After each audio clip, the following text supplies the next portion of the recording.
on Pope Francis's legacy and the final preparations for the funeral, which will bring at least 130 international delegations, 50 heads of state. We're joined by Father Gerald Murray. He's the pastor at St. Joseph's Church here in New York City.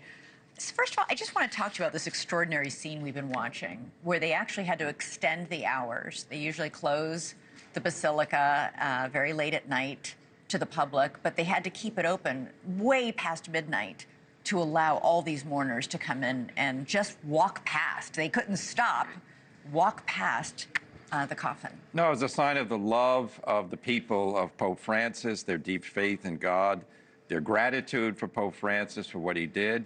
It really was beautiful. I was very impressed to see they had to leave the Basilica open until about 3 a.m. and so many people, a quarter of a million people, excuse me, were there.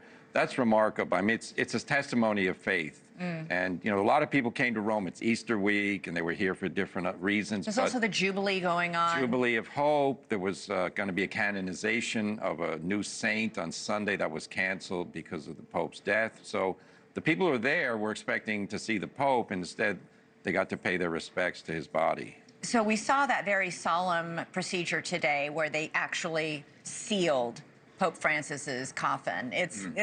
There's a whole ordeal to that. Yes, there's a whole ritual. They cover his face with a white cloth. They also include a script describing his pontificate. It's called the Rogito in Latin. And it's a beautiful description of who he was, where he came from, what he did as Pope. And then some coins that were struck and medals. You know, popes have their own coinage, so they have his image on it. So those coins are put into the coffin, sealed with lead, and then tomorrow will be brought out onto the front, they call it the porch of St. Peter's, right in front of the main doors, where the funeral will be offered. The funeral will be outdoors. Yes. And then, the funeral mass itself will be about an hour and a half, and then there's a whole procession about 2.5 miles to the place where he'll be buried. Yes, because unlike his immediate predecessors, he wanted to be buried at St. Mary Major Basilica, which is the first church in Rome and in the West dedicated to the Virgin Mary. And he used to go there frequently to pray in front of it. There's an image called Our Lady, Health or Salvation of the Roman People. So he picked an area, actually, where it's going to happen. He didn't want a grandiose tomb, but it's going to be nice. It'll be simple. There'll be simply his name, Franciscus, in Latin.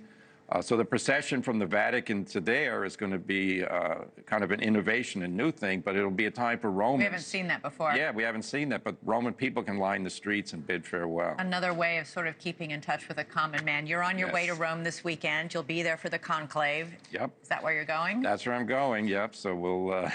High drama. We'll learn a lot, and it's going to be quite a good time to pray. Pray for the cardinals and pray that the Holy Spirit guide them. Well, Thank you for watching. Subscribe below and download our NewsNation app right now on your phone, and you will get fact-based, unbiased news for all Americans.